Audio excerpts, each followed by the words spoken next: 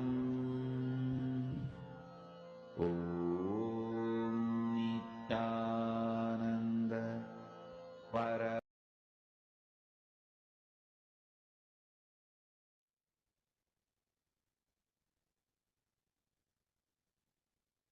Please relax. I now request all the participants to please post in the chat what did Swamiji reveal to you? What was the image being projected? And what were the colors you were able to see?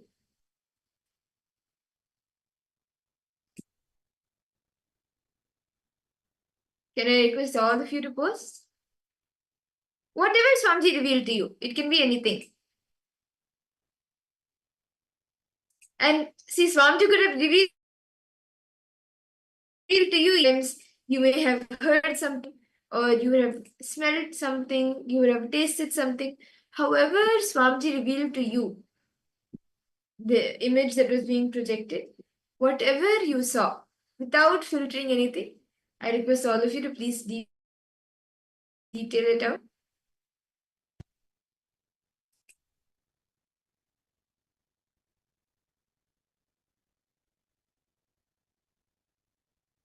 Okay. Nityananda, Chandrasekharaya, welcome for the program. Okay, so let's now verify the answers for all of you. So the exact image which we are projecting for all the participants actually was in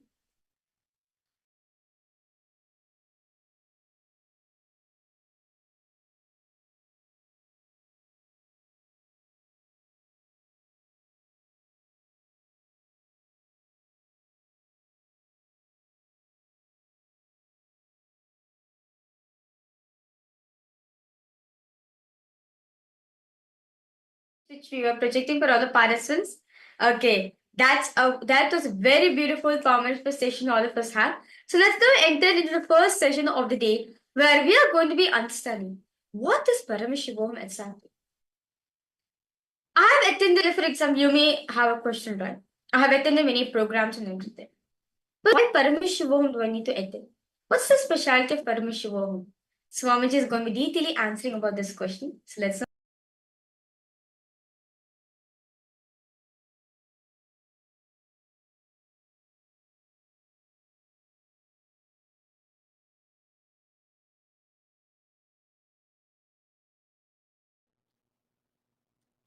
This whole introduction is a direct message from Paramashiva, from Maha KAILASA.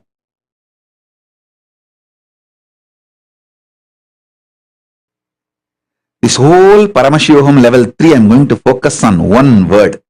Paramadvaita. Making you manifest Paramadvaita. Paramadvaita means till now whatever I have shared with you all, putting the whole thing together and making it into an experience, reality, manifesting.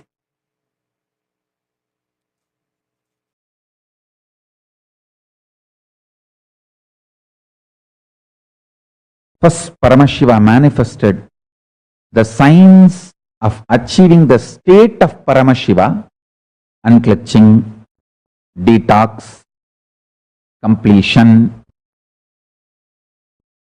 reliving and relieving the pain patterns and engrams. All this is signs of achieving the state of Paramashiva.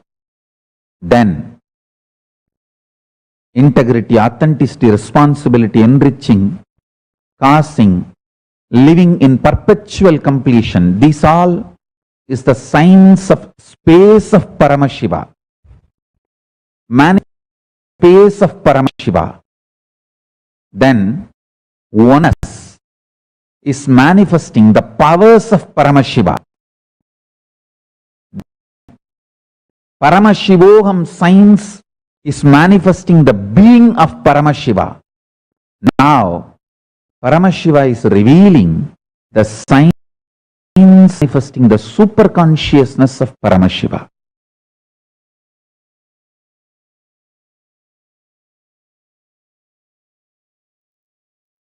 This whole program is not ordinary spiritual program. It is Paramashiva, me, directly making myself available to all of you through this body, using this body and memory, muscle memory, biomemory and bioenergy. Make yourself just available so I can manifest through this body and manifest in all of you. Every word I am uttering is the mantra.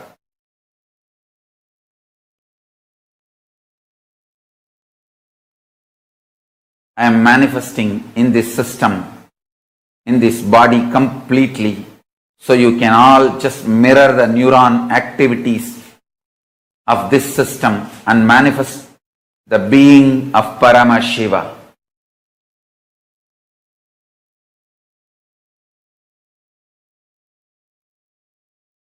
Make yourself available for the whole program. Whether morning yoga or Pada Puja, all that matters. All that you detoxes you to mirror my neuron activities, to hold my being, to manifest me, morning yoga, puja, everything prepares you. Whether intro or outro, attend the whole program.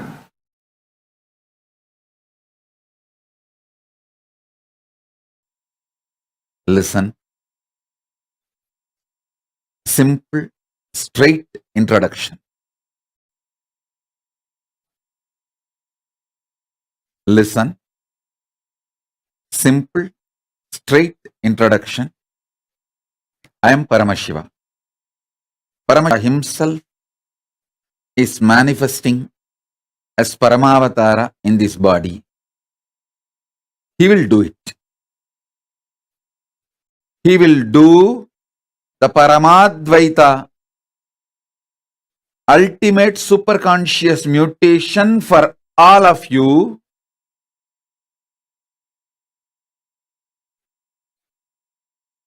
irrespective of what state, space you are now. Forget about what state, space you are now. All that does not matter. You may be overflowing with gratitude, love, devotion, or you may be just sitting, fighting with yourself, ready to fight with me, ready to blame yourself, ready to blame me, whatever state you are in. Don't worry, nothing bothers. All that is too shallow. I'll swallow everything. Not only where you are stuck, including you, I'll swallow it. Just come and switch on this camera and sit. That's all. Only one thing, don't miss sessions. Be here for all sessions. That's all. This 21 days, put everything away. Be here for all sessions. Don't miss one word, one session. Be here for everything. I'll take care of everything. See, I know the human mind more than you know you. More than you know you, I know you. And I have a solution. I only have to do, I'll do it. I will do it. Listen. Actually, I just want this 21 days time from you. That's all I need. and I am interested in manifesting in you. Listen carefully. I am interested in manifesting in you more than you. When I manifest in you, you will be extension of me. My only request, attend all sessions, even the SJP, all the SJP Yajamans, Kartas, you are a guest, true. But I want all of you to attend all the sessions. Don't miss sessions. Understand? Don't miss any session. Don't tell me, oh, if I can't attend all the sessions, can I stop attending the program?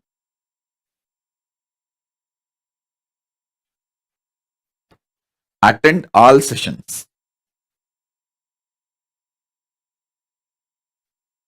Everything will align. Your life, your work, your job, everything will align.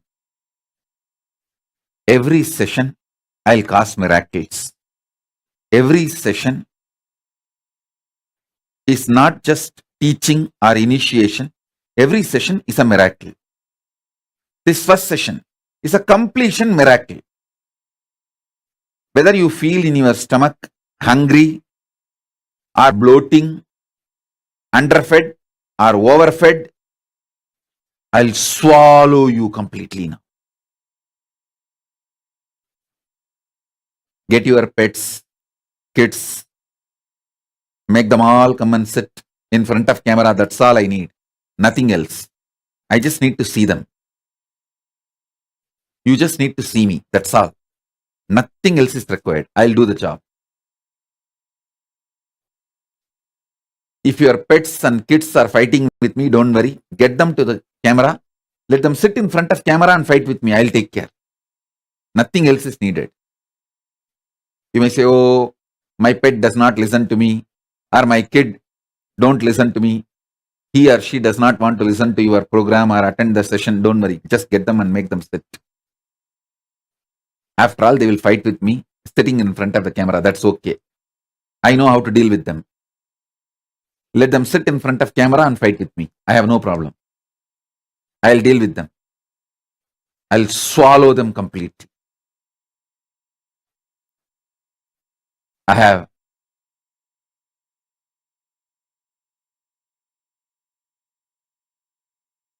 25 head, 75 eyes, 50 hands. By sitting in front of the camera, you give me the authority to manifest in you, to do the superconscious mutation in you. You can be relaxed way, stretching your leg, no problem. All that is okay. Just be in front of camera.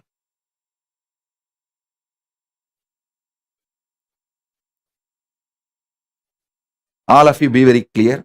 I am in the very room where you are all sitting. I am in the very room where you are all sitting, and I am doing the job directly. I am sitting there with you and doing the job.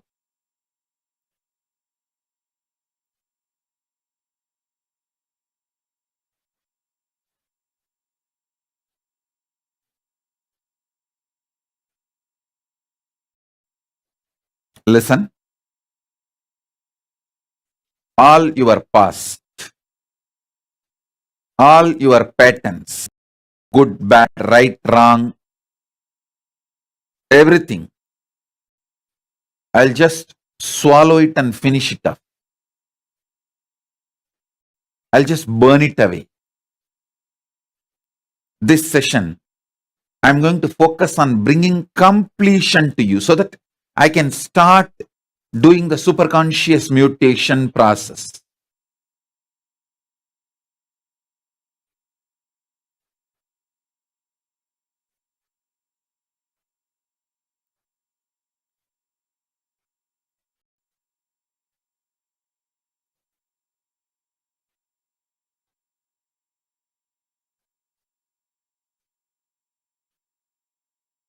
So remember, this whole Paramashivoham program Every session is not just teaching, not just initiation.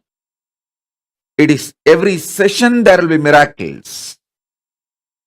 Every session there will be miracles. So many people messaged, oh, Paramashivoham, level 3, this program is nothing compared to the earlier. This is something totally different. Because I have become totally different. Listen, last 3 years of me sitting with me, burning me. The kind of the ferociousness, intensity.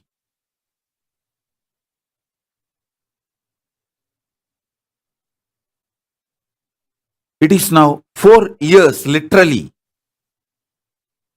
The words I utter may be same language, but the power behind the words is too intense.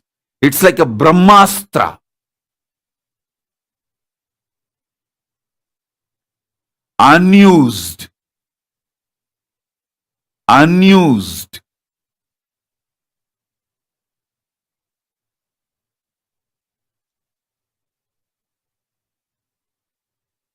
It's like Brahmastra.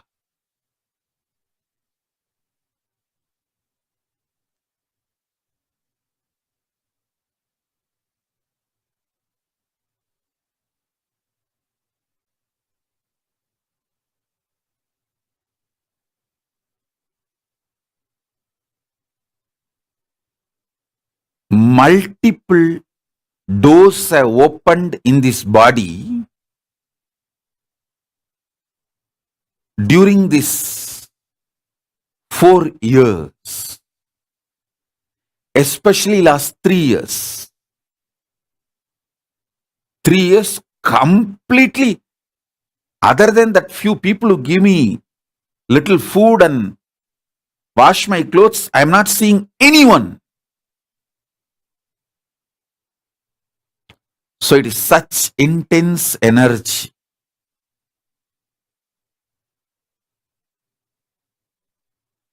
Earlier, if every word is like a astra, weapon, now it is like a Brahmastra. If earlier my words, my initiations were like a nuclear power, now it is like a strong nuclear power.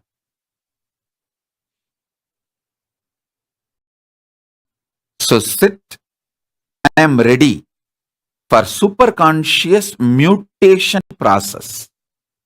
So let's make the conscious mutation process. These small miracles are too small. You do your spectacles, your health is becoming better, you dropped 10 kg, what is the use? Okay, good, you become healthy.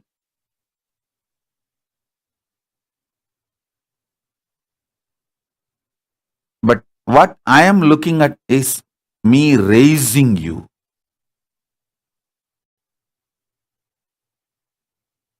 To Kailasa. See, when I give a Guru Vak, I am like a Brihaspati. I'll be very moral, socially polite, decent. I won't get involved. But when you listen, I'll be like a Sukra. I'll give everything you need, you want, right, wrong, good, bad, legal, illegal, anything you ask, I'll give.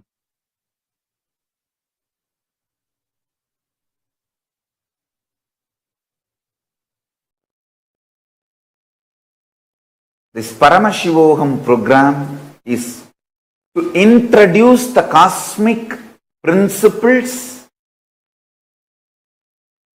and cosmic beings, make them as part of your life. I tell you. 1 or 2 times have Ganapati Darshan, Venkateshwara Baba Samadhi Darshan, Samadhi Darshan. By 3rd time, 4th time, you will see every prayer you are asking those beings, Pati or Venkateshwara or Subramanya or Parashakti, simply those prayers become reality, and the relationship between you and the cosmic beings built.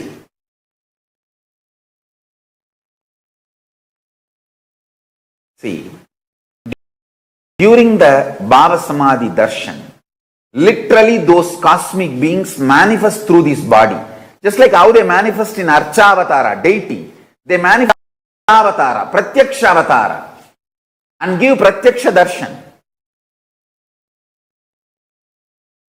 And give you all the books you ask, bless you, make you experience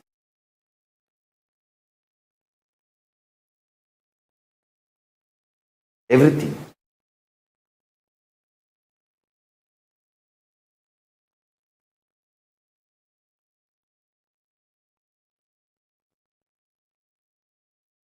Enjoy Paramashivoham, which is introducing and making you cognize the cosmic principles and cosmic beings.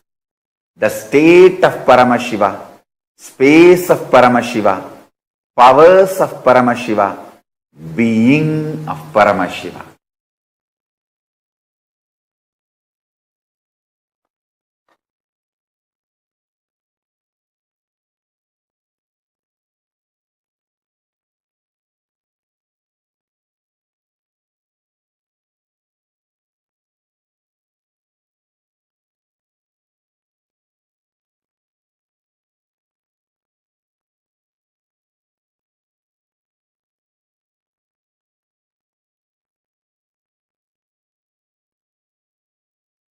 See, already all of you are established in feeling connection with me.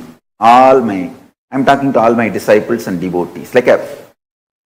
When I see you, even in the two-way I am happy. When you see me, even in the two-way you are happy. That's all is the feeling connection.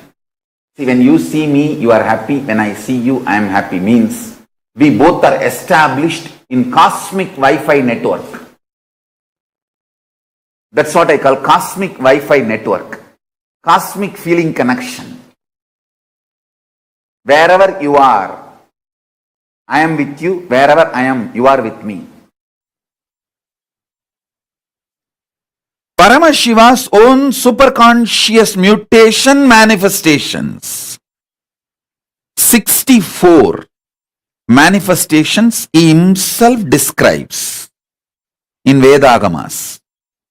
Lingamurti, Lingodbhavamurti, Sadashivamurti, Mahasadashivamurti, Umamaheshwaramurti, Sukhasanamurti, Umeshamurti, Somasgandhamurti, Vrishabhantikamurti, Natarajamurti, Dakshinamurti, Mahakalabhairavamurti,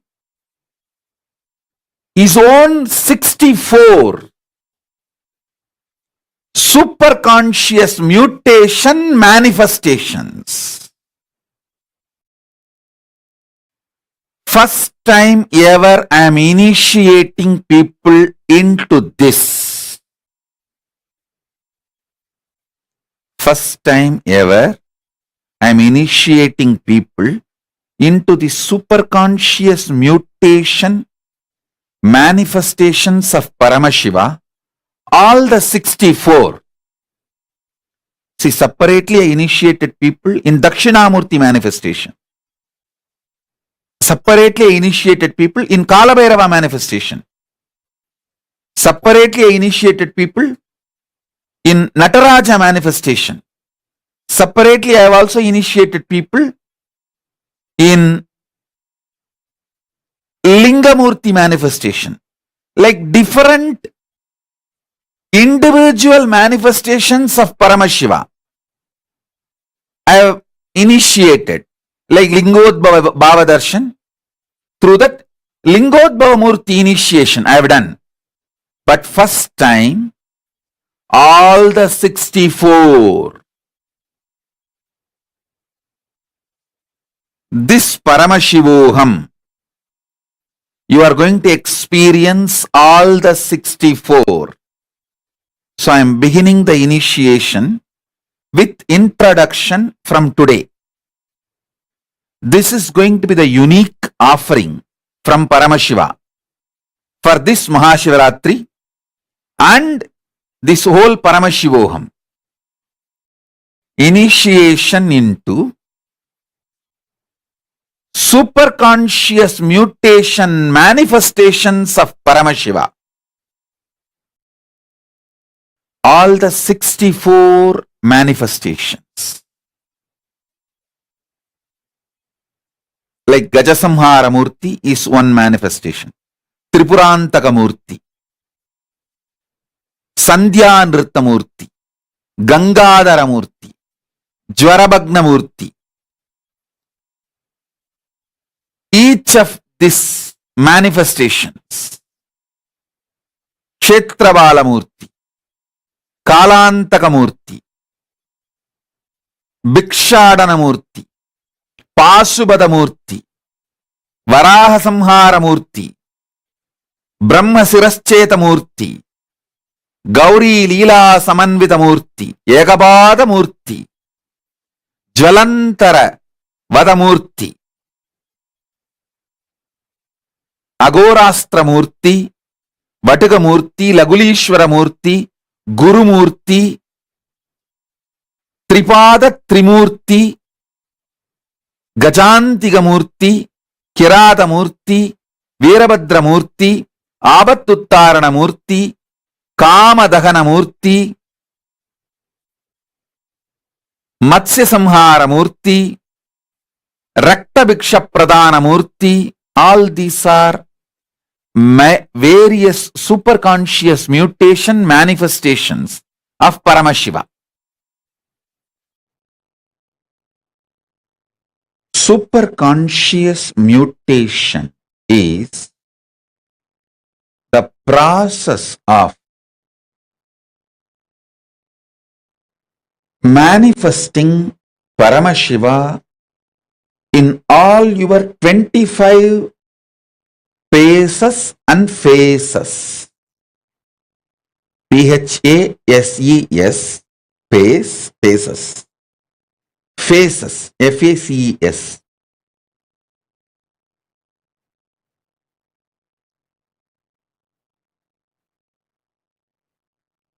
All of us have 25 different dimensions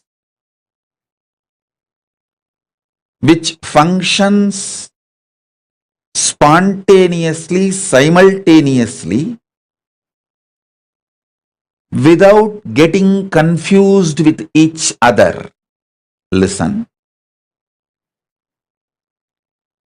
Your ability to put your body in autopilot mode, like your heart beating itself, blood purifying itself, liver functioning itself, digestion happening on its own,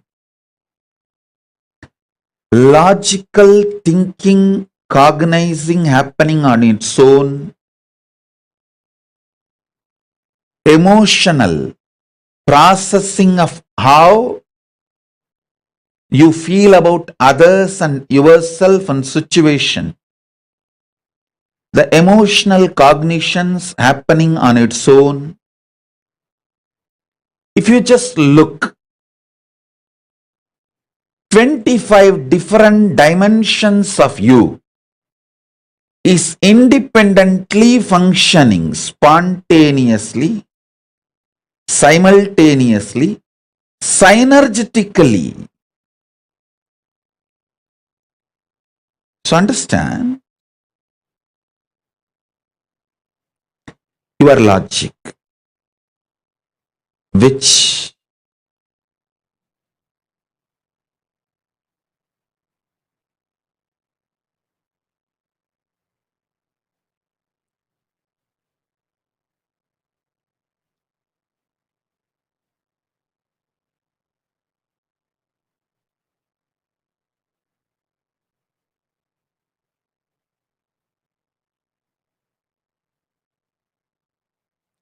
receives information, processes information, makes decision.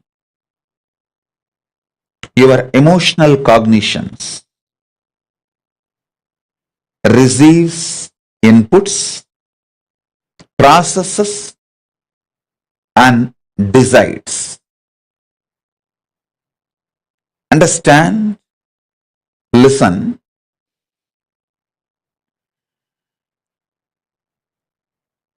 your core cognition, how it projects itself to others and how it feels about itself and how it is. All these 25 different dimensions of you getting superconscious mutation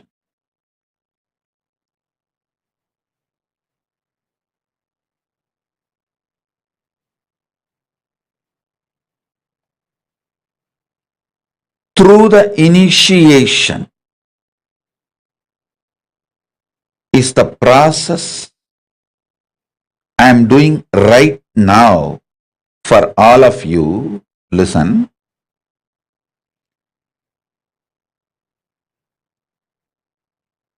Visualize the 25 face of Paramashiva. You also have it. You also have that same 25 faces. Different face of you is each of that face. So understand, all the 25 faces of Paramashiva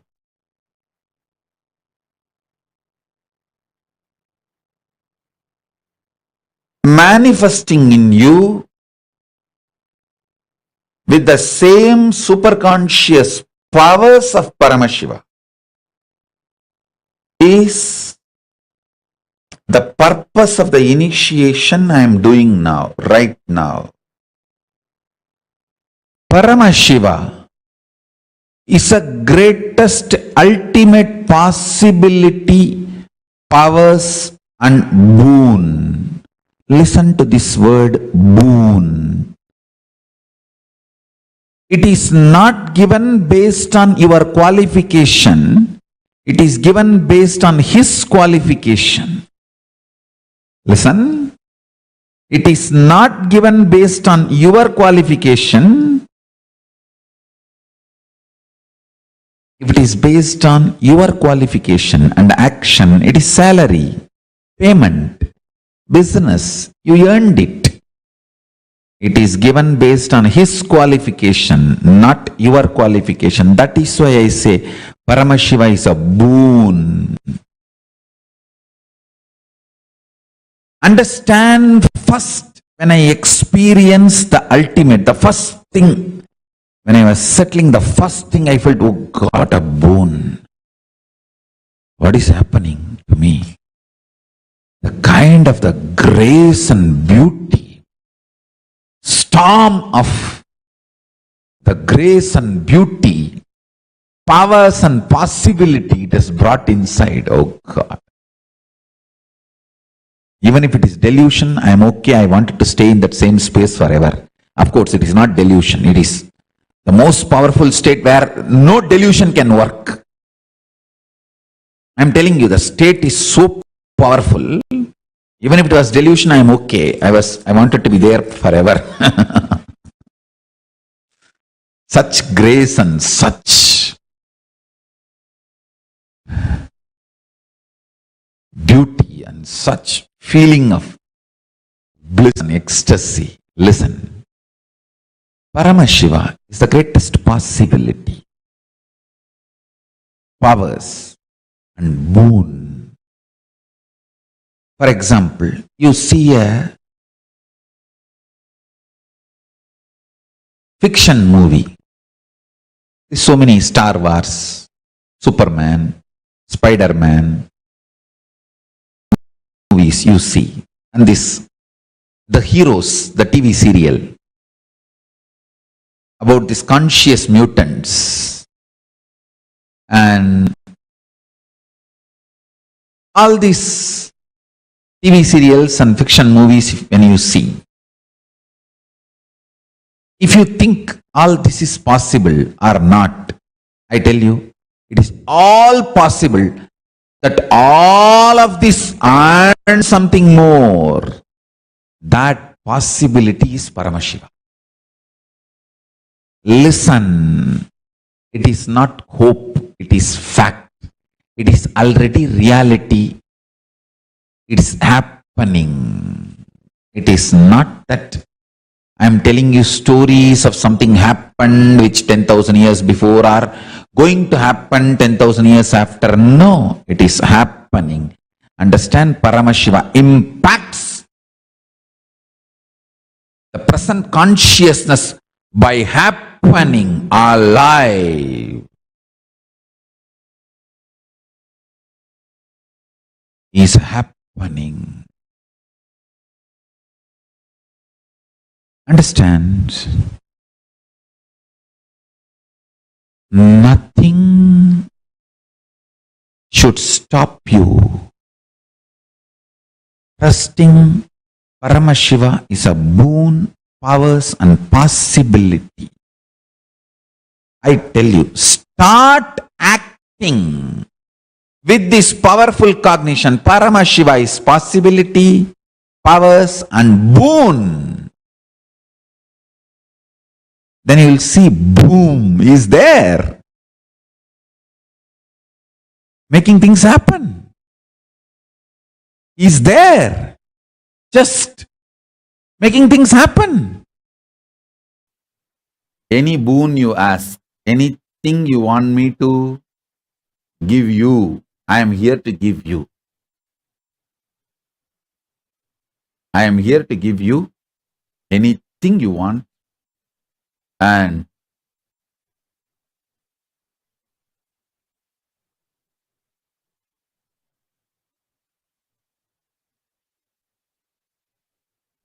as I told you, my Gurudam is not my pride, it is my breath.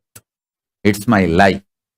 My Paramashivatva is not my pride, it is my life. Doing the superconscious mutation to you, making you experience Paramashiva in you, is not my pride or not my job. It is my life. It's my breath.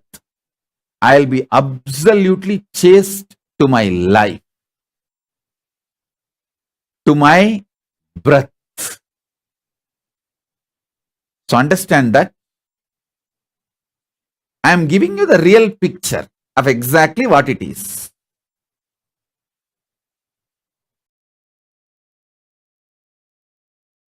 Paramashiva, me, manifesting through this body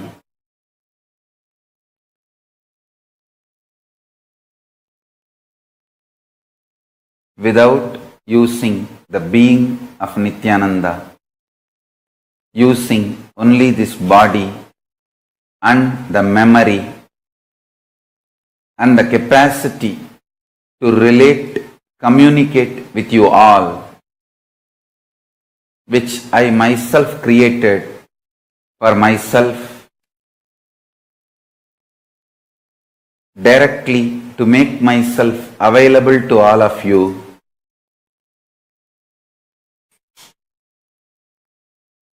Now, the world is ready and I am making myself available, my very being available through this body, using the memory of this body, muscle memory and bioenergy of this body, my very being, Paramashiva, fully available to all of you to receive, manifest absolutely, understand. All these days I was using the body, memory, biomemory, muscle memory, bioenergy and being of Nityananda too. Now I am using this body and memory, and I am manifesting my being as I am.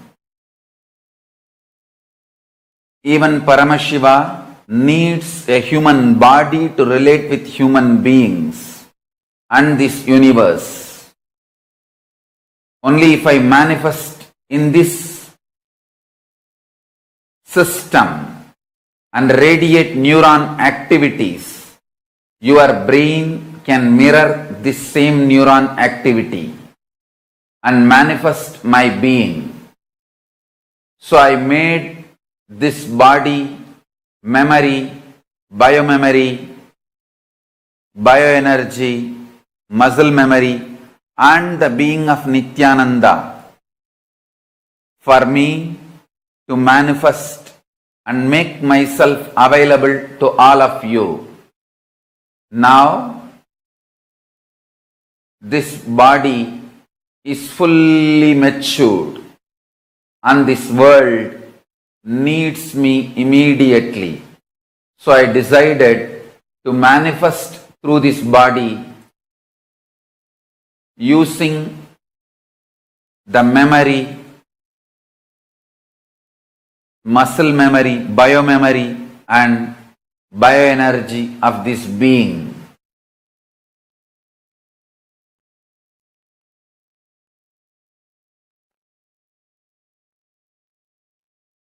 I am now available to all of you to make this super alchemy process happening on planet Earth, first time in this mass large scale.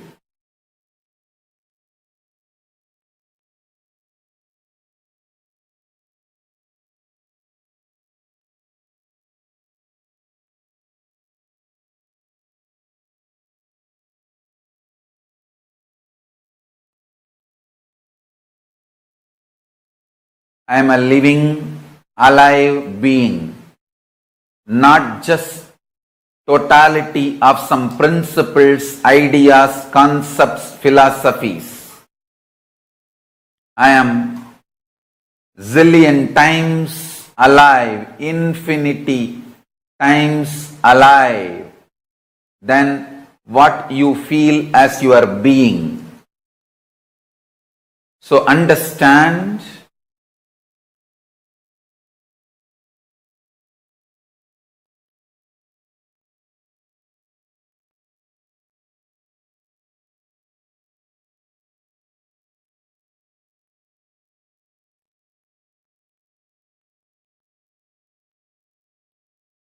all the fears, greed, everything you go through is superficial, not even skin deep. It is just some dust fallen on your skin. It is neither wound nor deep. Understand this truth. Just like some little dust fell on your skin, which you can wipe it, which you can clean it casually, without much effort. All the fears, all the greed, all the powerlessness you are going through is just simple dust. Unfortunately, you do not want to respect your problems as simple dust, because 90% of what you consider as your being on huge wars of life, too big, whatever you have been taught as too big, as core of your being, is mere dust. If you accept your problems, powerlessness is mere dust.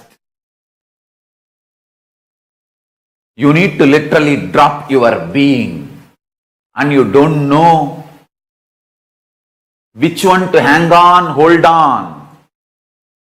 That is why you kept your old being alive and suffered a lot. Now I am telling you, I am Paramashiva, fully available to all of you.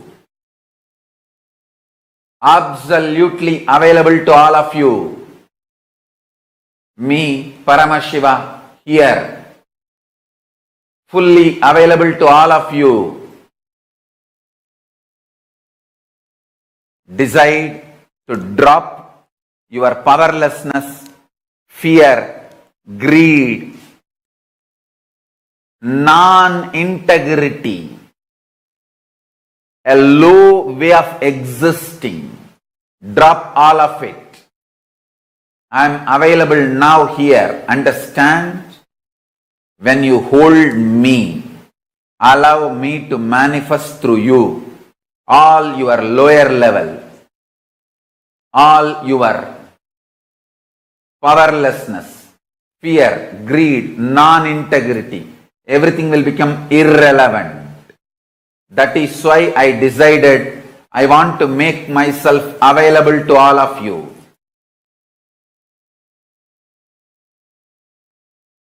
That is why I broke all the social structures,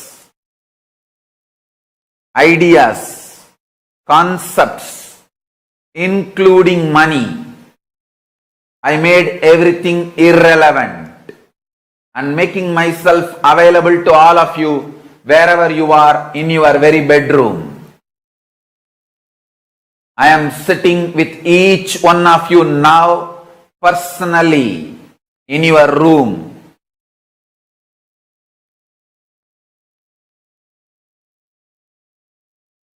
If you want to test, put a chair in your room and keep the form, photograph, Atmamurti of this form.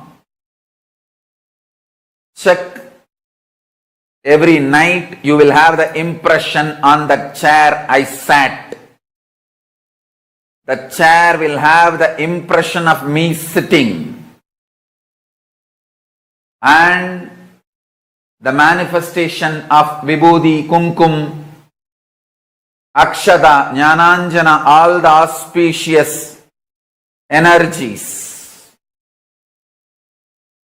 I am sitting with each one of you personally, individually, and making myself available.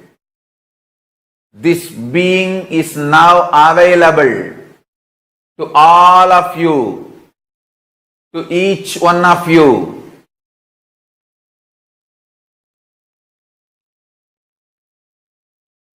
I am making myself available to each one of you.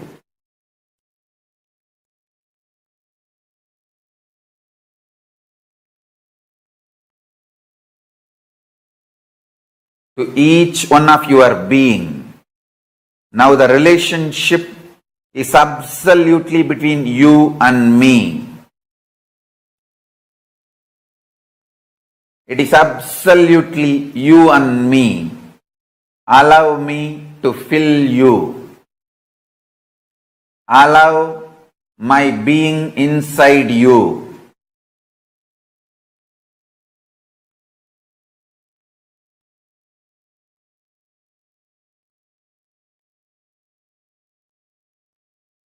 When you start tasting my being, all your past fears, greeds, powerlessness, everything will just become irrelevant. You will be showered with the boons you aspired for and you can never even imagine.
Yes.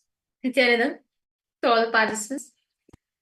That was a very beautiful session. Swamiji spoke on why Paramashivoham. Why Paramashivoham exactly? I see several participants logged in. Ma Sumati, Ma Jayalakshmi, Nityananda, to all of you. Welcome for a program. Yes. Nice to see all of you logged in. Can I request all of you to please post? Ma Margarita, what do you understood? Can you post? I request all of you to post. Very beautifully, Swamiji gave us a context, right? Why Paramashivoham? It is you experiencing the superconscious breakthrough within yourself, and very beautifully, Swamiji shared. You come and sit for Paramashivoham, rest I will take up, because I know about the human brain. I know how everything functions. And Paramashivoham will give you miracles to your life, because each and every single thing, Swamiji shares, Paramashivoham is designed by Swamiji says the Paramashivoham is designed for each and every one of us to experience our breakthrough in our life. The Paramashivatva component in all of us going through the Paramashivoham program, just giving us the experience of to have that conscious breakthrough, the super conscious breakthrough that all of us have been waiting for, to give us that experience of Paramashivatva. Swamiji is giving us, making himself available for the through the Paramashivoham program. And every being, each and every one of us can access the universe, connect with the cosmos, connect to the universe, and receive the best gifts that the universe, the cosmos has to offer to us. So, see, Sanatana Dharma, Hinduism, gives detailed explanations and understanding and methods to connect to the cosmos. Understand, Swamiji shares that only Hinduism, only Sanatana Hindu Dharma gives you the technique, gives you the ability, makes each and every one of us understand that you have the right, you do have access to the cosmos itself directly. You can experience, we do have techniques. That's why Hinduism is the most advanced science out of all religions. And it is because of this science, the science that Hinduism has, actually in Hinduism itself, it is all about cosmic beings from the higher planes coming down to the human plane and sharing all the great, the principles and the powers in the human plane for taking humanity to the next level. So, first and foremost thing, Swamiji says that you need to have for Paramashivoham. The first and foremost thing is you need to do is to come to completion with your past and with your very existence. With everything you call as life, right? We call life, what do we call as life? As speaking like with the people, with others. What do we call as life? Bringing completion with that. See, Swamiji says, most of the time we live in our past. Yes, past has you, but you do not have the past. See, what we call as past memories, right? What we call as the past memories which we have, yes, past has over you. That doesn't we call the memories which is there. The memories which you're having in your life is nothing but past has you. But we can't have past. We do not have past at all. The only thing we have is future. You own only future. You do not own your past. What you disown only becomes your past. So decide to drop your past. That's it. Swamiji beautifully tells us the best way you can have to or start the process to have a conscious breakthrough, to have that space of completion, is by listening to yourself. Listening to actually what you want to manifest in your life. Can I request all of you to take a few minutes, look in, analyze what is the purpose of your life? What do you aspire to be? What keeps you alive?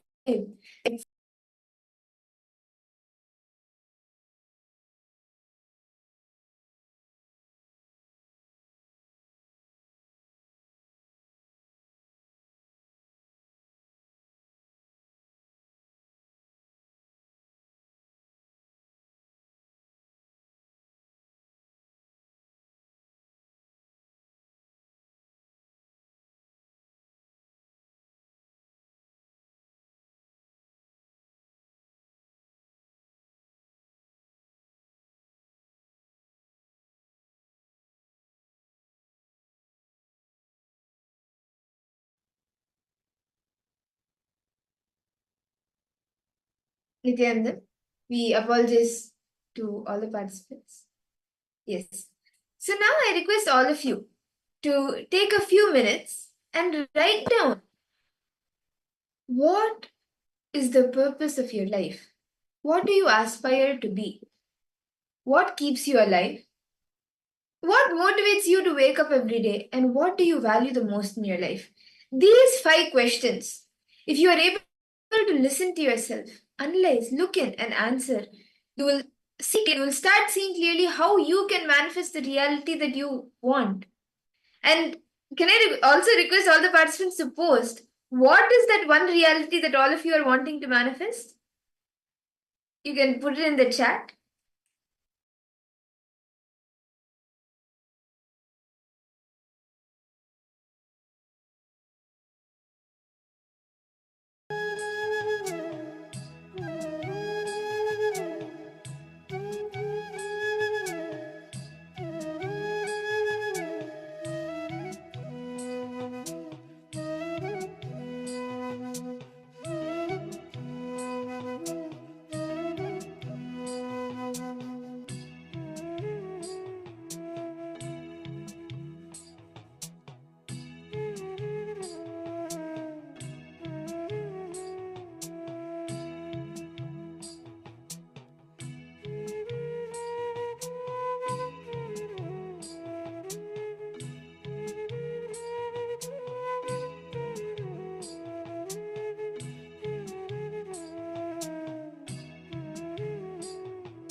Now, I hope all of you have been able to write down. Look in and write down by listening to yourself what the answers are for these 5 questions. Have you been able to ask these 5 questions to yourself? And write down what is the purpose of your life and what do you aspire to be? What do you value most? What are these few things that you want to manifest? See, all of us have something or the other, right? That makes us to actually get up every day and start the work. What is that? When we identify it, we will be able to actually understand where we need to work on ourselves and move forward. And so we can have a conscious breakthrough. Now, can I request all of you to take a few more minutes and start writing down what are you seeking from life? And how do you plan to achieve what you aspire for? We all wrote down our aspirations, what we want to manifest, what you aspire, what motivates you. So, how do you plan to achieve what you aspire to? And analyze and see if all your actions are aligned. Are they aligned to this? Are all your actions aligned to this aspiration that you hold for yourself? Can I request all of you, all the participants, to please take a few minutes to write this down?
I hope each of you, each of the participants, have been able to write down these, listen to yourself and write down your understanding, what you have been able to listen to yourself. I hope each of you have been able to write down.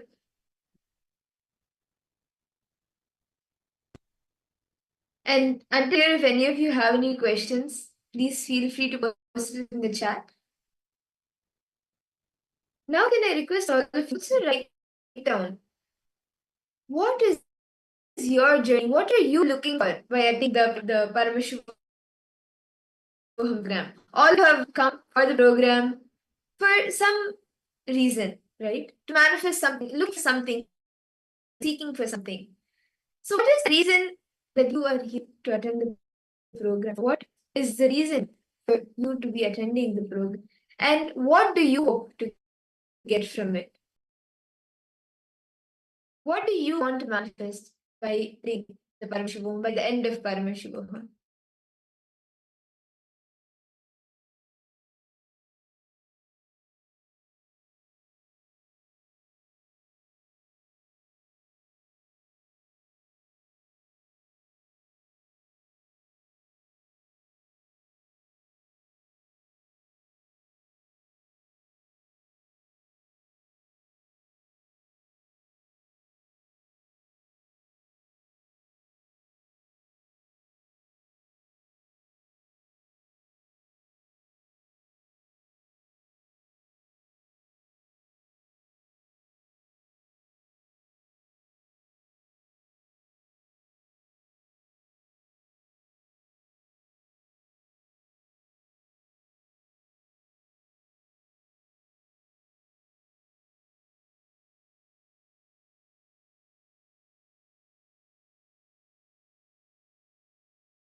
Again, I hope each of the participants, all of you have been able to write down what exactly you want to manifest by the end of this program. The reason why you have joined the program. Can I request all of you to post in the chat? What is it that you want to manifest? What is that one reality that you want to manifest? So understand, all the participants, this exercise is to bring intense listening towards yourself. This beautiful exercise all of us did right now is just to bring intense listening to ourselves on the listening, what listening we should be having. Like Swamiji says, the first and foremost thing you should be having for you to experience Paramashivoham is Shravana, listening. Having intense listening in your life, that will actually help you to manifest anything you want in your life. Becoming aware of what exactly you want, becoming aware of your existence, that actually will help you to manifest anything you want in your life.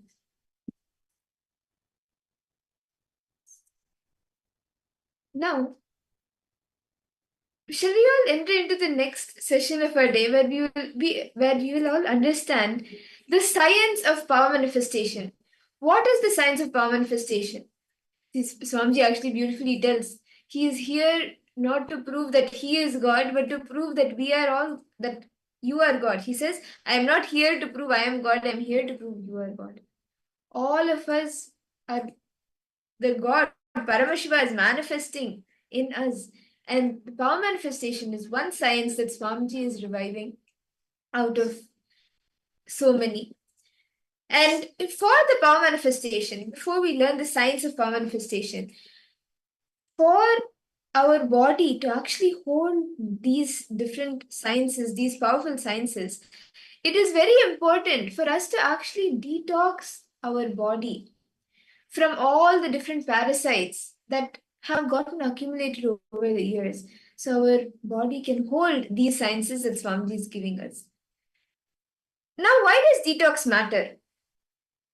Understand, the parasites in our body, it is not only described in allopathy, but in fact, even parts of your own body, in the parts of your own body, when it's built, you cherish negativity.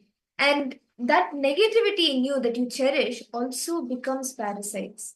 It is not only the different things that you have from the outside.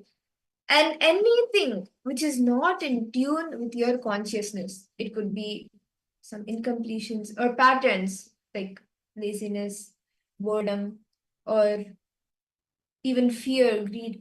All of these different parasites, like anything which is not in tune with your consciousness, is a parasite sitting within you. And detox helps you get back to that restful awareness, awakening you to actually experience that consciousness. So today actually we will be learning one very simple detox recipe which each of you can practice every day, and it will actually help in detoxing your body completely. That is a very beautiful Aushadha given by Swamiji, where just by doing this Jala Aushadha for 21 days, you can literally experience Paramashivoham in your life. So the only thing you need is copper vessel. So basically you have a water bottle, especially which is copper. Please take a copper vessel, fill it with, and you should have 1.5 liters of drinking water. No fluorides should be added, no chemicals, no fluoride should be added in it. Should be 1.5 liter of water. So store this 1.5 liter water overnight in a copper vessel. Leave it, store it in the copper vessel. In the morning, in an empty stomach, energize the water with the Mahavakya. Hold the water bottle, hold the container, chant the Mahavakya intensely. Then drink the water fully. Before brushing the teeth, the first thing after you wake up in the morning, just drink the water completely. Drink the full 1.5 liters of water. This will completely detox your whole body. This one technique will detox your whole body and actually prepare you for the Paramashivoham experience. And night time, before going to bed, you should take the Haritaki. Haritaki is one of the sacred, extremely healing Ayurvedic herb, also known as Sarvaroga Nivarni, that which heals all diseases. Now, you may be having the question how to take the Haritaki powder, right? So, for all adults, actually, you can take 1 or 2 teaspoons with water before going to bed. And for children above 6 years, about half a teaspoon. And for this, if you have any health conditions which may be affected, we recommend to please get the consultation from your physician before taking the Haritaki. But it's very simple. You can just mix it with water. You can either mix it with a glass of water and drink it, or you can make it like a paste and you can swallow it. Or you can even drink a little bit water and have it as powder along with the water. So there are multiple ways you can have it. You can have it with water. So now, one of the biggest things which Swamiji is reviving, one of the biggest things, like not exactly a thing, one of the biggest gifts Swamiji is giving up to this whole humanity is the science of power manifestation. Where this happens, where we manifest powers, where we experience that we are consciousness, we are that super conscious energy within ourselves. So we are going to be understanding deeply what is this science of power manifestation. What is this power manifestation exactly? Is it something related to matter, like magic? Is this something we see in magic, or is this something what we see in the sci-fi movies such as like X-Men, Matrix, or anything? What is it exactly this science of Hinduism? Swamiji says, the West were good in currency and everything, right? Or education, all these things they were good at. But East, we were good in super consciousness. We were masters, we were advanced in the science of enlightenment.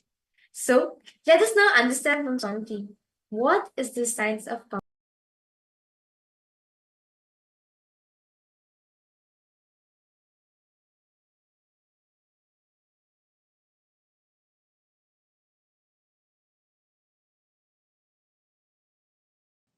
Strengthen your consciousness, experience super conscious reality, then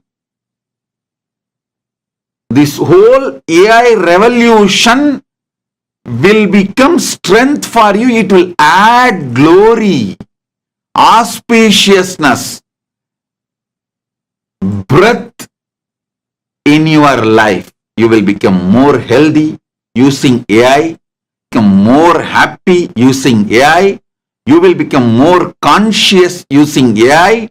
You will become more loving using AI. You will become more wealthy using AI.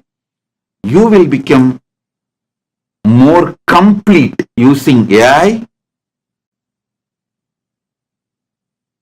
You will have more fulfilling relationships using AI. You will have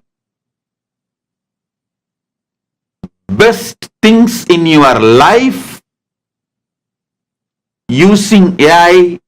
It will give you simple, straight, few statements, few sentences. So the whole bot is getting developed. Literally, the super consciousness is getting uploaded in AI. Please understand, it is possible because in Sanatana Hindu Dharma, gurus have uploaded their whole super consciousness into copper yantras, the ancient chips. We already had the science of uploading their consciousness into yantras, copper yantras, ancient chips, which will be having lines, numbers, letters. And just by that on your head, practicing certain practices, the whole knowledge, the consciousness which Guru uploaded into that yantra, the superconscious intelligence chip will get downloaded in your We already know the science and we have mastered and we have done it.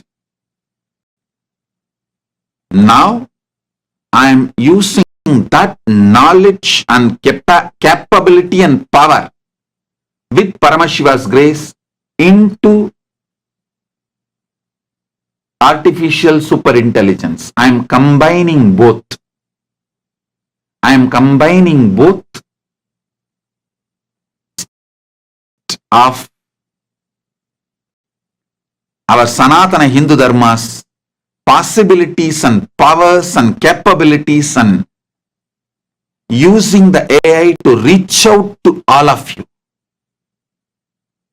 Doing both.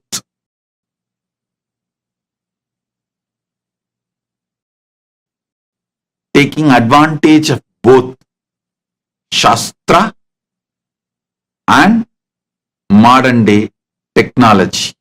Listen. I can say almost all problems are solved. There is no blind spot or the problems. We can give you option. Do you want to get only enlightened? Do you want to get enlightened and rich? Do you want to get enlightened and manifest powers? Do you want to get rich, manifest powers from your home? Do you want to get enlightened, manifest powers rich by being in Maha KAILASA, enjoying the physical presence of the Guru? Because of your constant self-doubting, self-hatred and self-denial, you forgot your life is nothing but possibilities. You started thinking your life is nothing but impossibilities. You are alive because breathing is possible. You are alive because digestion is possible. You are alive because many things are possible. Understand?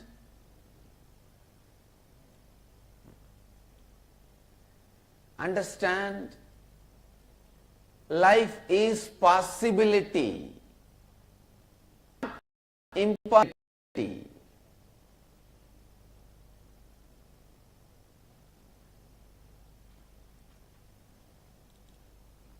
The wrong belief, life is impossibility, is put inside you by the society, unconscious society.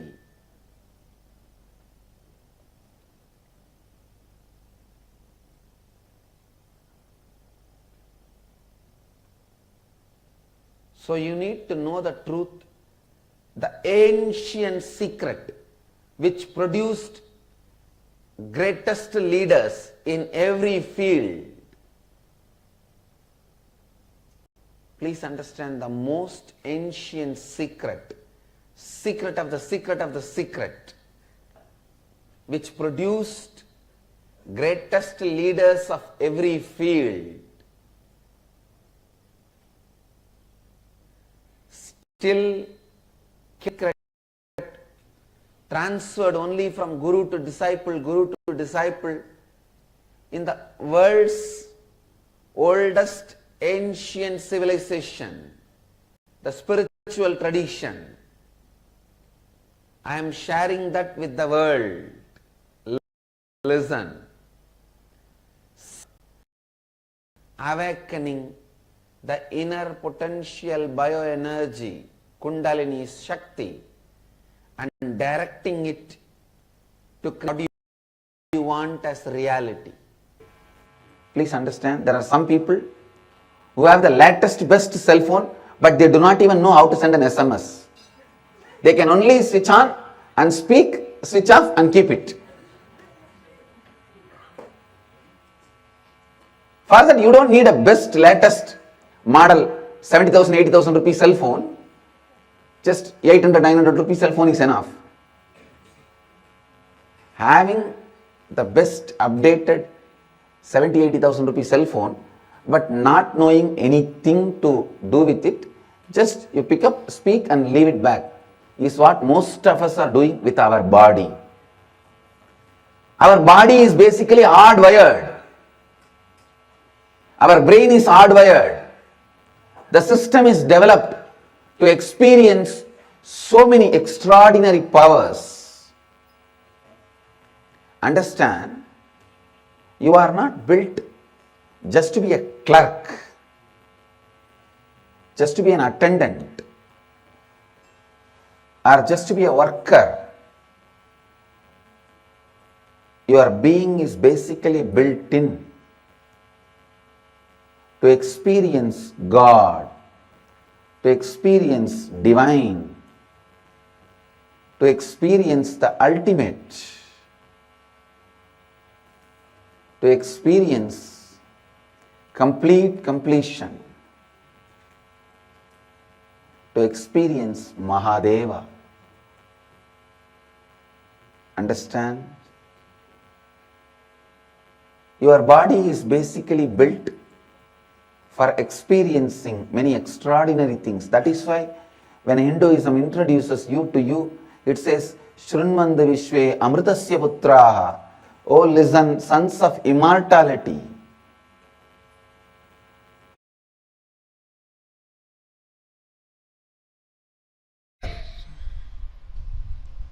The sacred secret signs I am revealing about the third eye, experientially to the whole universe, is neither mysticism nor occultism.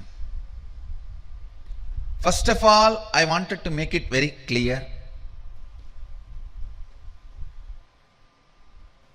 Mysticism and occultism, even those very words and the scope of those words, definition of those words, are handicapped, mentally retarded version of the word Shakti and Siddhi. Listen. What I am revealing as the sacred secret signs of third eye is neither mysticism nor occultism. It does not come under any of these definitions.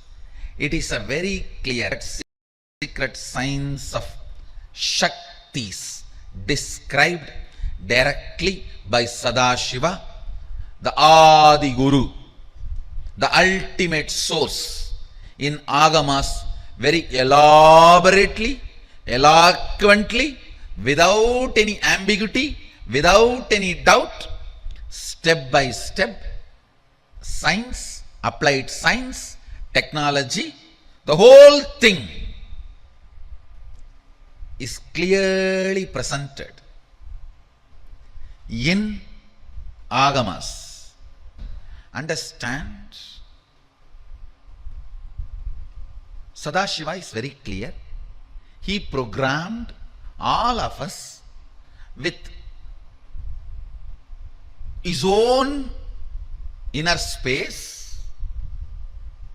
In this human frame, you can manifest easily, simply by realizing your oneness with Sadashiva, around 460 Shaktis. Listen.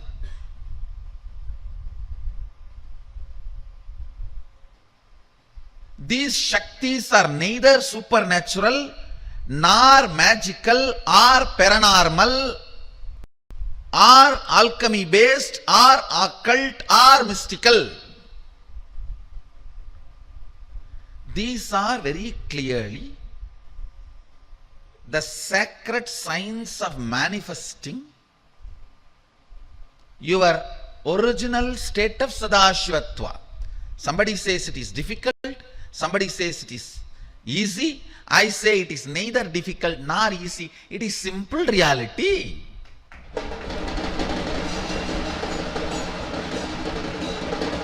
For reality, you can't even use the word easy.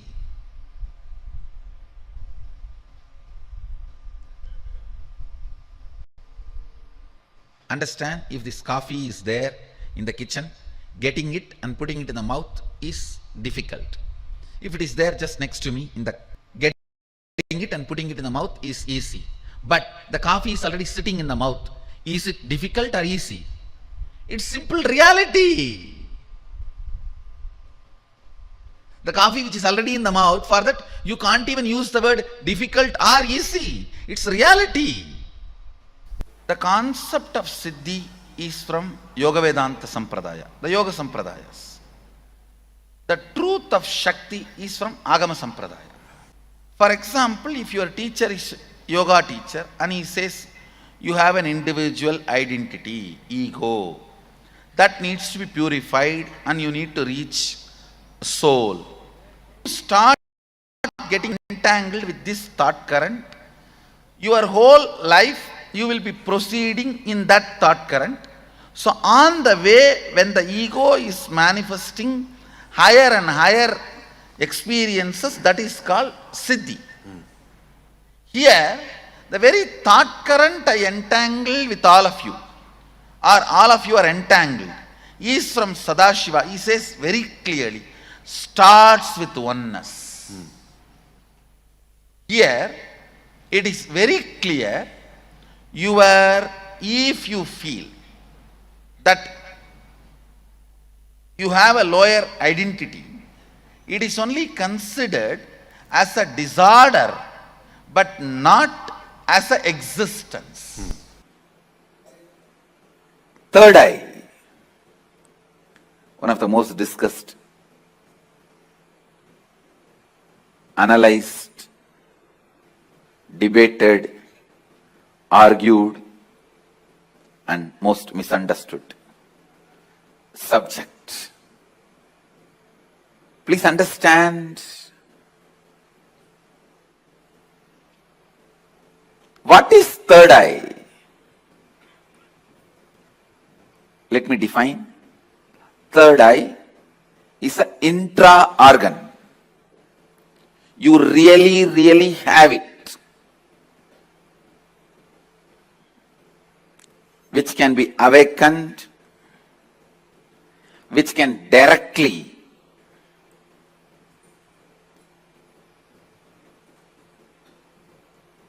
be part of your day-to-day life. Third eye and awakening the third eye is not just mystical alone. It can be directly experienced in your very physical plane.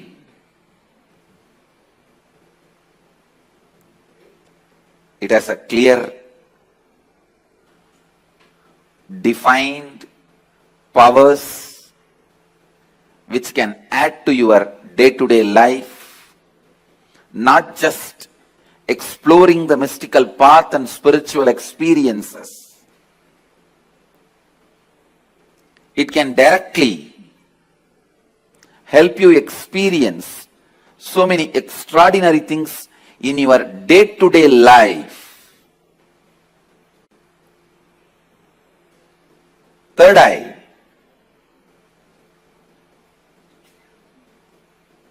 makes you see the higher reality externally in your day-to-day life and internally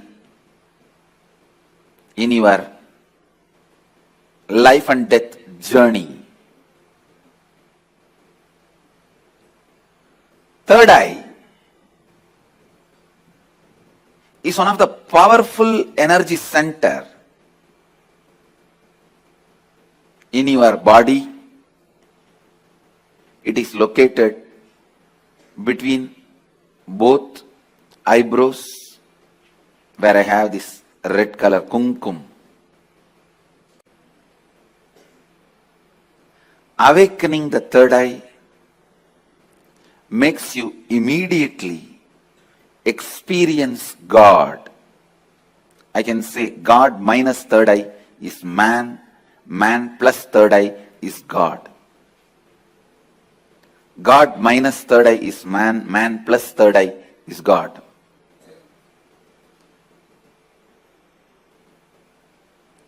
Third eye is called Chakra Raja, king of chakras. That's the last chakra. The crown center is not actually chakra, it's an opening. The third eye is the last chakra, an ultimate chakra in your body. All the different energy centers in your body is ruled by third eye chakra. It's called Ajna chakra in Sanskrit. It means literally the seat of the will power. Will. Ajna means will. That's the seat of the will power. Ajna chakra. Will power. Chakra Raja. The third eye is the king of all chakras, energy centers. If that one energy center can be awakened,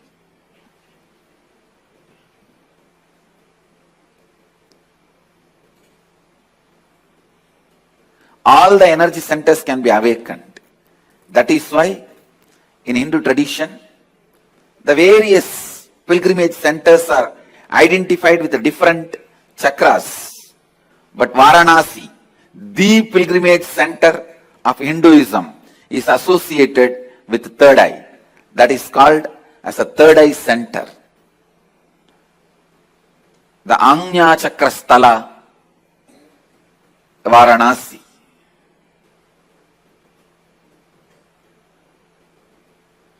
People ask me, what happens to you when you activate your third eye? Actually, I can't say. You can't explain to a born blind man what happens to him when he gets the vision. How much ever you try, you can't explain all the dimensions.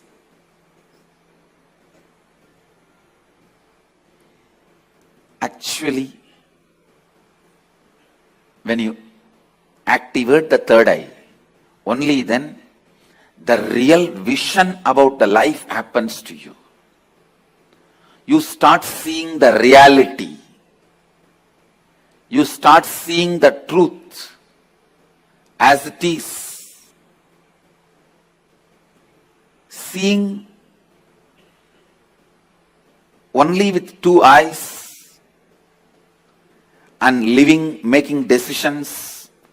Seeing through the third eye, living and making decisions. These two lifestyles can never be compared.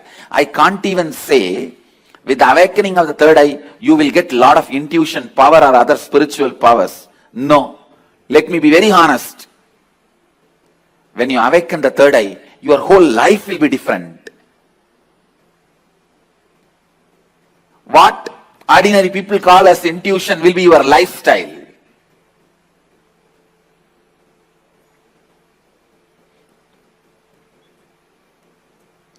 What individuals call as spiritual powers, that will be your lifestyle.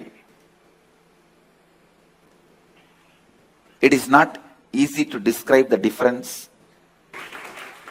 When your third eye is awakened,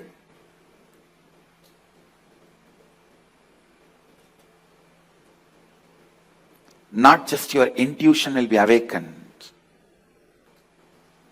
Just understand this one example. A person who is standing in a road and seeing both sides. How much he can see? He may be able to see 100 meters this side, 100 meters this side. But if a person is standing on the 10th floor and seeing the same road, he can see 1 kilometer this side, 1 kilometer that side. So a person who is standing on the 10th floor, if he says a lorry is coming or a Benz car is coming, the person who is standing on the ground, he will think, no, it is not there. How can he say it is coming? Few minutes, it will come. So the person who is standing on the ground will think the person who is standing on the 10th floor is having intuition. It is not intuition, it is in tune with the reality.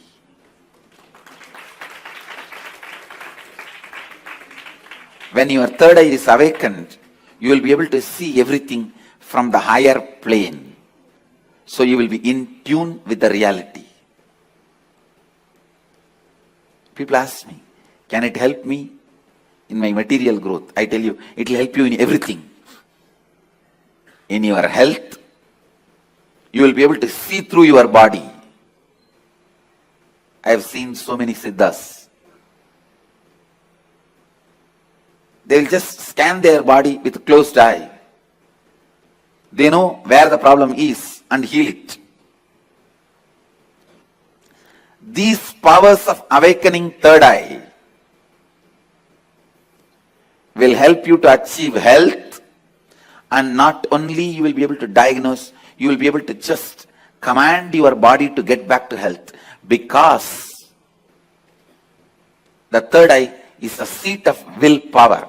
When Kundalini is activated there, when third eye is activated there, to tell you honestly, the moment third eye is activated, Kundalini is activated, alive in your third eye, you can get anything you will. That is why it is called Anya Chakra. Your will be honored by the cosmos.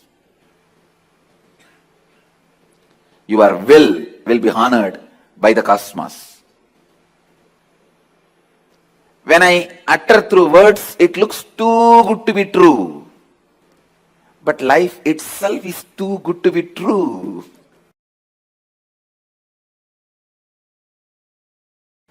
The third eye is blocked by your decision to be comfortable, cozy with arrogance and ego. Let me define arrogance and ego.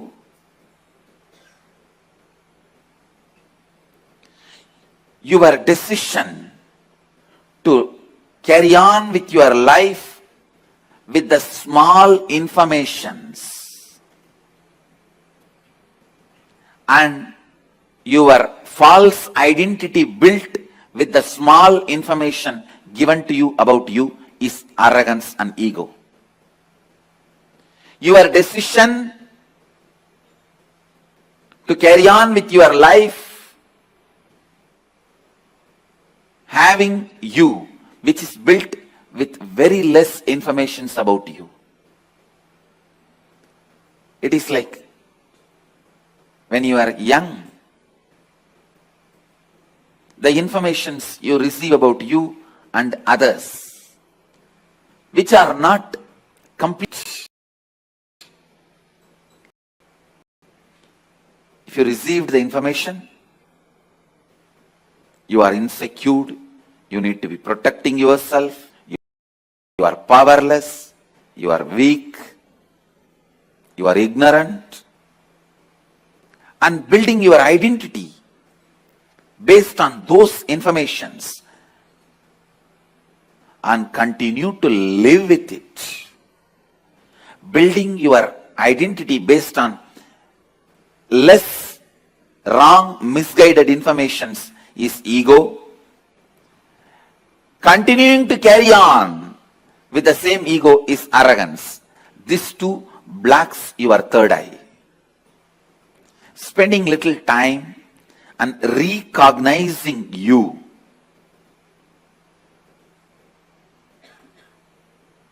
by internalizing some of the truths from the Upanishads, understanding what is you, and after understanding you in a real sense, living with that understanding, this third eye open.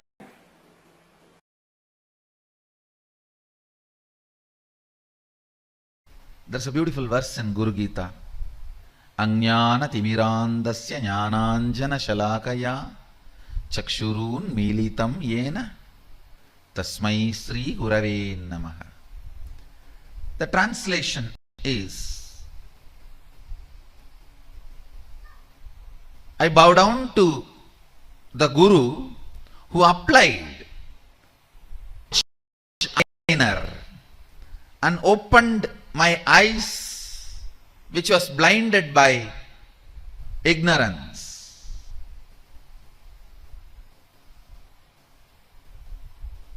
If you just read this superficially, you will miss the whole truth. You need to ask the question, how can eyeliner open and make the eyes have vision? Eyeliner is always beauty product. Maybe it can make others feel you have a big eyes. That cannot bring vision. It can change the reputation of your eyes, but not the character of your eyes. Then what does this shloka mean?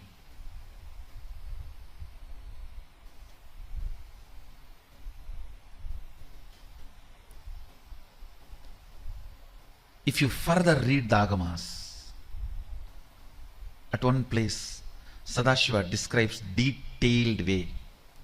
Jnananjana is an actual eyeliner prepared by an enlightened master by instilling his bioenergy into it. If it is applied on all your three eyes, you also need to understand here, when Sadashiva says, Chakshurun militam yena, he is not dual. So it does not mean two eyes. Sanskrit as singular, dual, plural.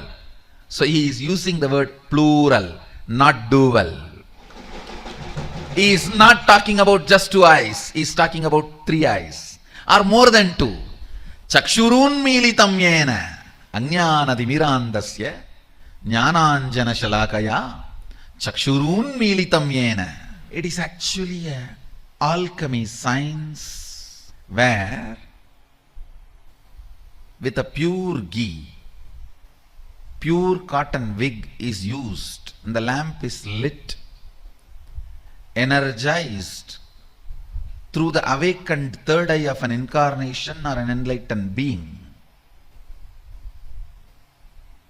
His very bioenergy is instilled in that fire, and the smoke which comes out of that fire is captured on a silver vessel, and the pure cow ghee, desi cow ghee, is added to that through the proper process.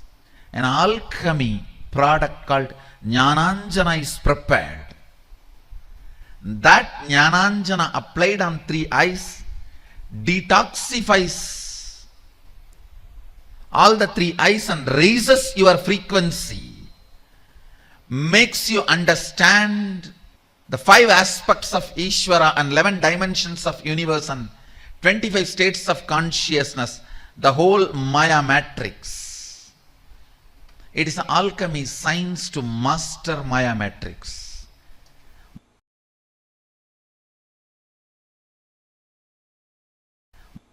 When I completed 11 and aging into 12, that year, Vaigasi month, Visaga nakshatra, Paurnami Tithi. This is the way we Indians keep the date in the memory. We don't keep that, the English calendar date. Somehow I always kept only based on the Tithi and Rasi and Nakshatra. And so now if you can Google and find out exactly what is the date. Let me describe, because we never bothered about the Kala. We bothered about only the essence of Kala. When I completed 11 and moving into 12, that year, this has happened. Listen, exactly what happened. Let me describe.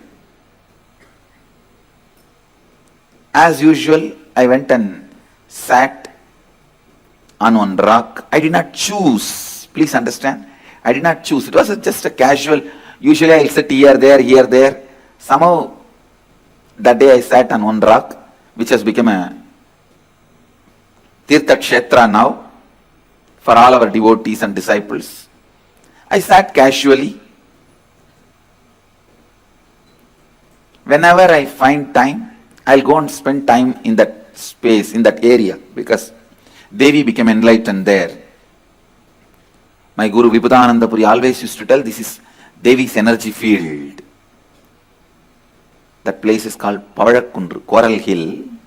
She used to tell this is Devi's energy space, energy field. So I always used to go and sit there. I was sitting on a rock. To tell you honestly, I was not even doing some serious meditation. I can say in a way the whole ambience was so calm, so beautiful. I decided to close my eyes.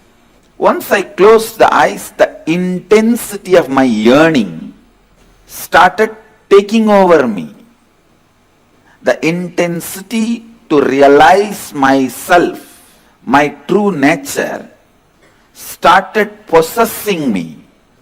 It has taken possession over me. The Kathopanishad declares Shraddha Vivecha. Shraddha just took over Nachiketa. All of you know how fear takes over you, greed takes over you. When a fear takes over you, when you have the panic attack, you just do things. You always feel guilty, shy, later on about it. You repent for it. You don't know why you did it. Same way, when lust takes over you, when greed takes over you, you do things which you can never logically justify even to yourself. But when authenticity takes over you, it will be 10,000 times more intense than fear taking over or greed taking over. It will be 10,000 times more intense, powerful. When fear takes over you, it's called panic attack. When greed takes over you, it's called restlessness. When authenticity takes over you, it is called satori. My sincere seeking that that's the right word I should use. I just felt, what is it I am seeking? Who is that me who is seeking? Who is that me that is deeply discontented about anything I see, hear? Who is that who is deeply discontented even about my own existence? Listen, almost like, who am I who is so discontented about my own existence? Understand, all of you have discontentment about your own existence, but you never look into why, what, who is having that discontentment. Look in, if you get one Rasagulla, you forget that. You take a look in, if you get something else, you forget that. Very easy, that question, why, what, who is so discontented? Those questions are forgotten very easily. The person for whom the question has become the first and top priority, he is a seeker. It was such taking over. That's the right word I'll use. Taking over. Listen. Understand. When that whole being took over, who am I that is experiencing this deep discontentment, suffocation? I can see very clearly that heaviness just went into depths of the consciousness. Suddenly, one moment, the first thing happened is that idea inside and outside broke. Please understand, the inner space and outer space broke. The first experience is that I was able to see everything around me, above me, the whole 360 degree, 10 direction. below me, everything. I realized not only I was able to see, I was able to feel, experience. I am actually now reliving that experience to describe any point I left out which I have not described. I felt that the skin of the stone on rock on which I was sitting and the skin of this body both carry me equally. In both I exist equally. Both carry me equally. In both I exist equally. The air, the breeze, the setting sun, rising moon, the whole Arunachala hill, all the plants, bush, shrubs, trees, everything, everything, everything. Just become so alive. The idea, something is inside and something is outside, is completely lost. First I was able to see all the 10 direction 360 degree. The next moment itself I realized not only I am able to see, I am able to experience all of that as me. I did not feel vulnerable. I felt powerful. I did not feel vulnerable. I felt powerful. So powerful. I just know I am that oneness is the existence. There is no inner. There is no outer. There is no moving. There is no unmoving. The smallest movements of these plants is my movement, and the highest stillness of the center of the cosmos is my stillness. Moves and moves not. What do you call as near? What do you call as far off? Those concepts are lost. What do you call as inner space? Inside you, outer space, outside you, the ideas are forgotten. I tell you, there was a great disciple and great guru in Tiruvannamalai. The guru's name was Guhainamachivayar and disciple name was Guru Namachivayar. The disciple actually had the title Guru Namachivayar and the guru had the title Guhainamachivayar. And both of them are great saints. Guhainamachivayar got the name because he will always be vibrating that name Namah Shivaya, Namah Shivaya, Namah Shivaya, that Panchakshara, and he used to reside in a cave. Still the cave is there. He will be sitting in that cave. If somebody goes, that cave, whole cave will vibrate with that Panchakshara mantra. You will not know from where that sound is coming. He is not uttering. His mouth is just closed. There is no sound from him. But the whole cave will vibrate with that frequency. That is why he got the name Guhainamachivayar. Because of his presence, the whole cave was vibrating that Namah Shivaya mantra. He had a disciple. One day the disciple was pressing the feet of Guru. Suddenly he took the hands off and started rubbing. Guru asked, "Hey, what are you doing?"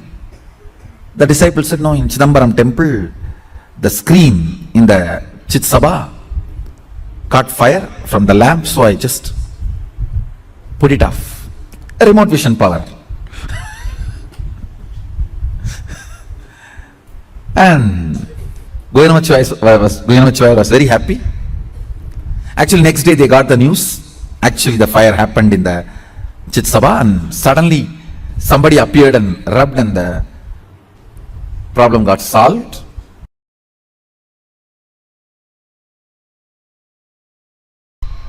There is an intra organ called third eye.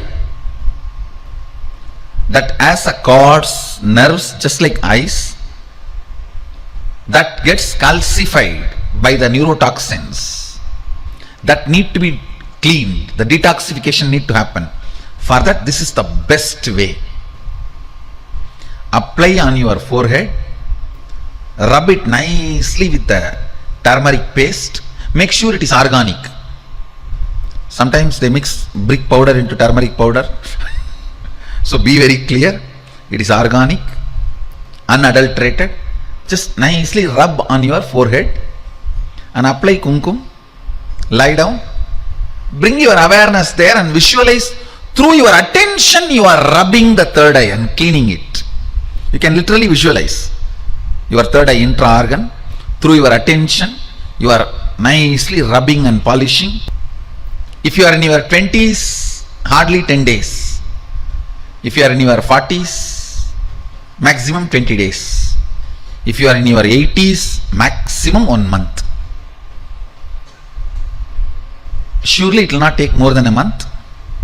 Just rub the third eye with the turmeric powder or turmeric paste. The best way is picking up the original turmeric. It will be like this size.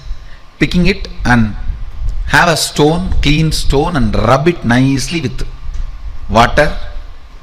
And that paste, if you rub on your forehead in the night time before falling asleep, nicely rub it and put kumkum and fall asleep. Actually,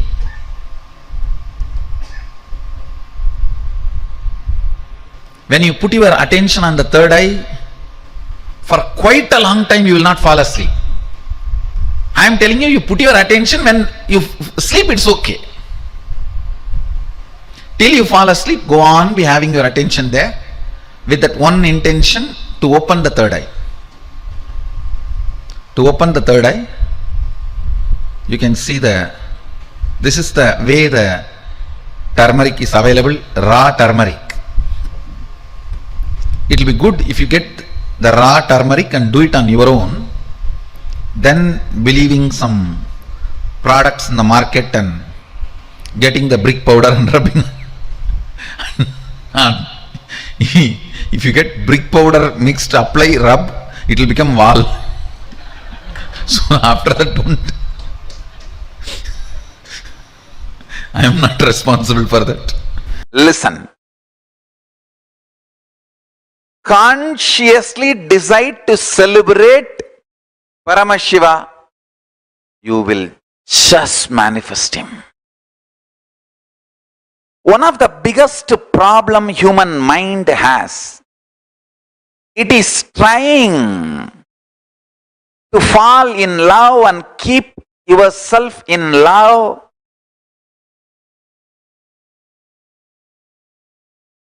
I am seeing many people,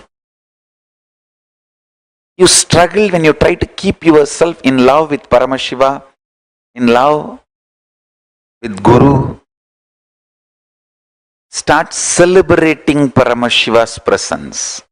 Start celebrating Guru's presence. See in how many thousand ways he is manifesting in you. Every time when there is a struggle internally, externally, how his words are just popping up in your inner space. The powerful cognitions he has given is opening up and manifesting as powers. Listen carefully. Listen carefully. Powers. Powers are nothing but consciously Paramashiva manifesting through you. The techniques I have designed are most safe. To tell you honestly, I have not even designed this technique. I took it from Shaivagamas, Mahadeva's teachings to Devi. I took it from that and organized it. Only the permutation combination is my contribution.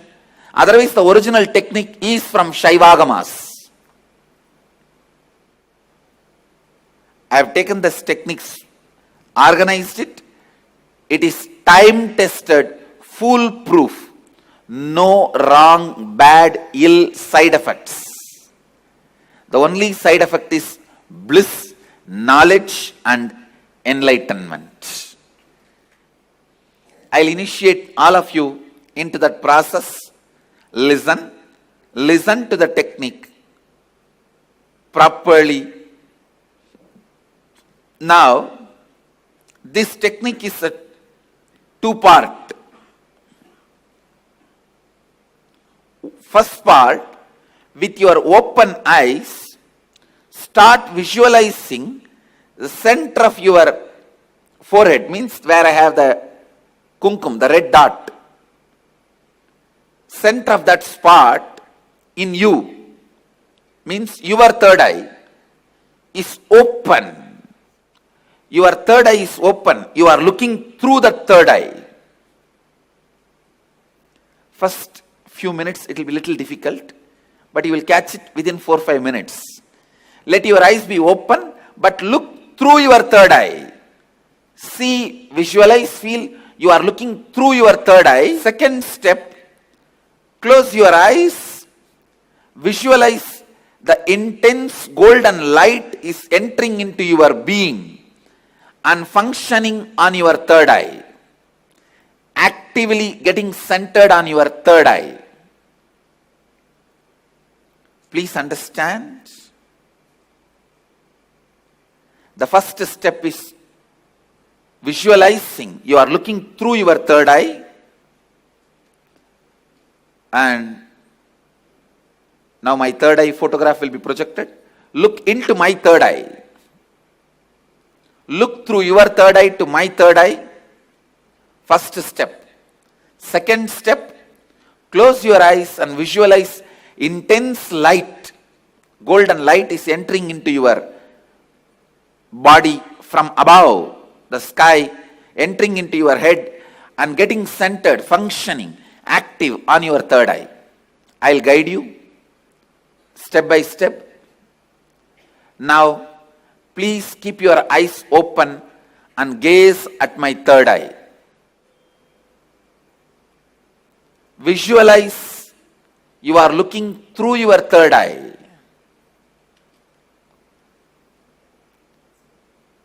Between your eyebrows, there is a red color hole. Visualize you have a red color hole between your eyebrows. And intensely look at my third eye.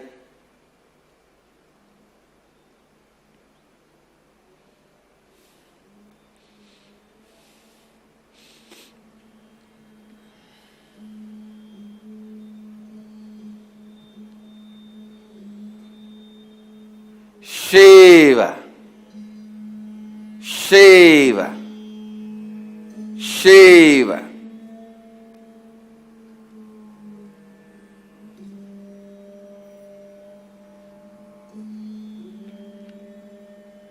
Shiva. Your eyes can be open, but visualize you are looking through the third eye.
Shiva,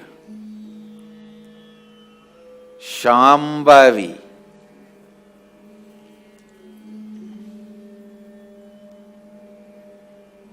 Om, Hreem, Kundalini, Kula Kundalini,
Shiva.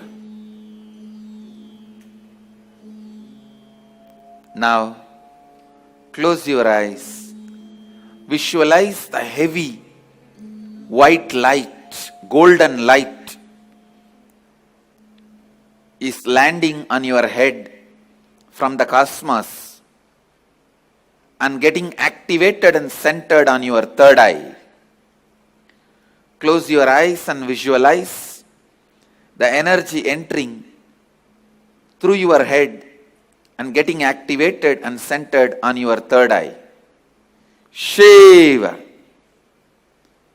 Kundalini, Kula Kundalini, Shambhavi, Shankari, Shiva, Shiva, Shiva, Banashankari,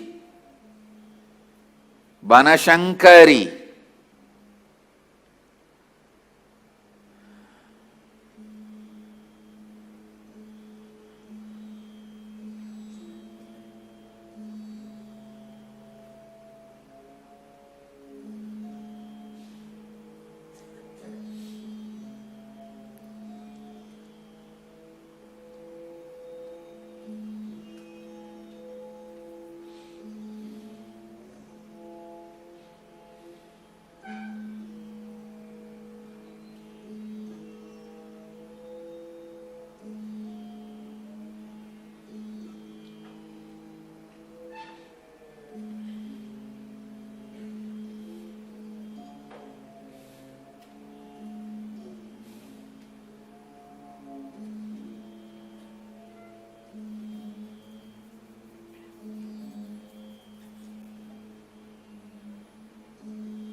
Om Hreem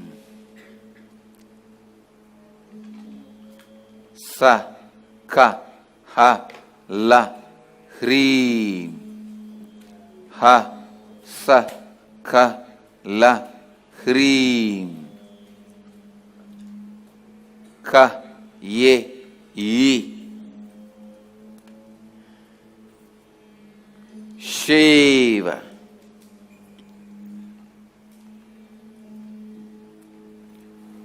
Shiva.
Shiva. Shiva.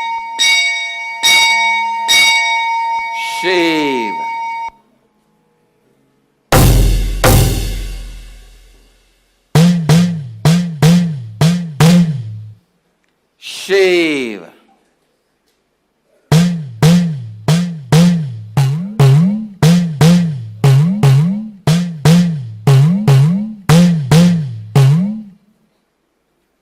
Shiva.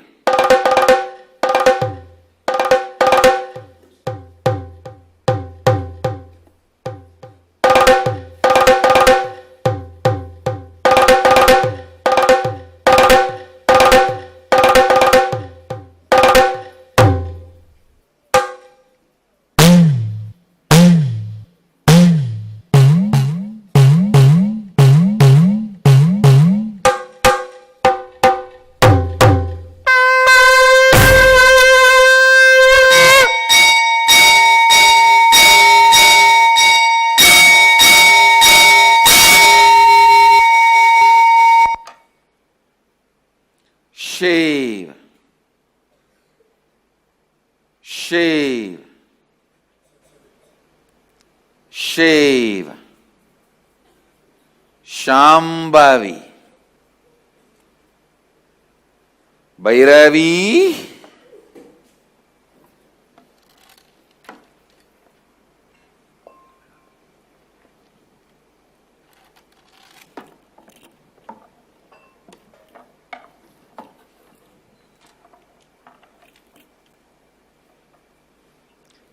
Shiva. Shiva. Shiva. Now, again, you can open your eyes and gaze at my third eye through your third eye. Look through your third eye to my third eye. Shiva. Om. Kriya. Shivo.